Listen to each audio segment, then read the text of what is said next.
our time. What's going on? Rumor report, rumor report. This is the Rumor Report. Talk to him. With Angela Yee on The Breakfast Club. All right, well, Method Man's wife, Tamika, has spoken out, and she's released a statement on her Instagram page in response to what Wendy Williams had to say about Method Man. She was talking to DJ Sus One, and here's what she said.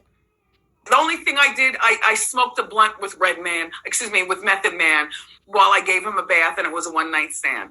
And he'll deny it, maybe not. You know, that wasn't in the movie. It wasn't in the movie. It wasn't in the movie because Method Man is still very angry at me. For what? I don't know, for being me. It was one night. All right. Well, Tamika broke it down on her social media on Instagram. She said, for years, I kept my silence. And this is the first time she's ever addressed this at all, by the way. While Wendy Williams launched constant verbal attacks against my husband, myself, and our family.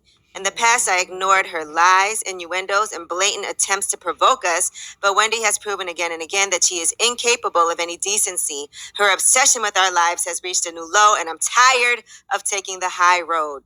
In an obvious attempt to increase ratings for her sad biopic, her struggling TV show, and her burnt-out career, Wendy has once again targeted my husband.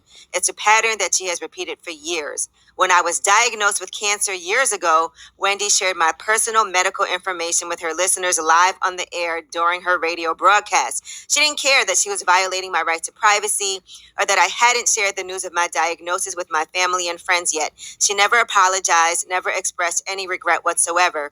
Despite my anger, I chose not to respond publicly to her unhealthy fixation with my husband and our marriage. It was clear that she was sick and that she was struggling with a lot of issues, including self-hate and low self-esteem.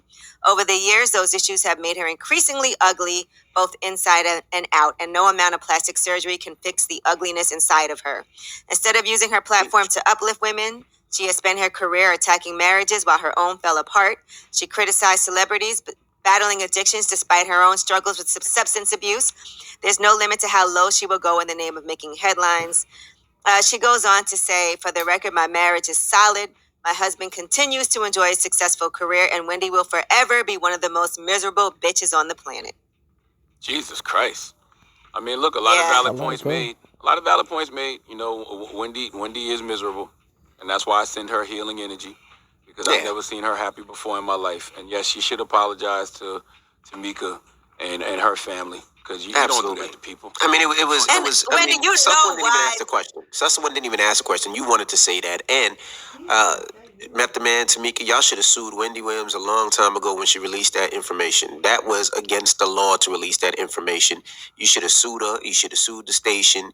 You should have made sure that never happened ever again. Because what that did was foul. That information should have never been out unless you wanted to put that information out. We've been here, doing the Breakfast Club for a long time now. And there's times when we say something to an artist and the artist has said, hey, I don't want that information out. My family doesn't even know. And we went back on some of the stuff that we've done. So we know what's right, and that was foul. Well, Meth did want to sue, though, because I remember when Meth came to the radio station one day after Wendy and Kelvin were on the air kicking his back in, and he came to the station, and that was one of the reasons he did come to the station, because he was like, yo, I just need to know who at the hospital gave you that information so I can file a lawsuit. Absolutely. Right. And he should have he was there during that time, right? Wendy can't act like she doesn't know why Method Man has an issue with her. Of course he has an issue with you. Yeah. You revealed his wife's cancer diagnosis before she had a chance to address her own family. Yes. Of course. And you was there when he was working there during that time, Charlamagne? Yeah, I was on the air that day, and Kelvin and Wendy was kicking Meth's back in, and Kelvin walked downstairs. And I guess as he was walking down, Meth was coming up. I'm shocked that they didn't see each other. And the secretary was like, Method Man's in the lobby. So I called Kelvin. I'm like, yo, Meth's in the lobby. He was like, yo, for what? I'm like, yo, you know for what? He's like, well, go out there and see what he wants. So my dumb ass went out there to go see what Method Man wanted. And me and Meth had a conversation. And, he wanted the information from the hospital. And he of course, he wasn't happy about what Wendy and Kev was saying. But needless to say, Kev never brought his monkey ass back up to that station. Even though I know he was probably right downstairs. But he did not come back up when he Yeah, knew Meth was in the lobby. Meth should have whooped all Don't your want asses those for that one. problems. All right, so that statement again is on Tamika's Instagram page. If you want to read the full statement of what she had to say about Wendy Williams and Wendy still harassing her and her family, but I think after decades of having to deal with this, she finally felt like this was her breaking point. Just leave us alone. Stop talking about my family. And shout out to All Tamika. I right. don't know her, but shout out to her for being so damn strong. Shout out to you. Yeah, I mean, and they're still together and still happily married. Meth is still There you doing go. well. So this is the first time we heard her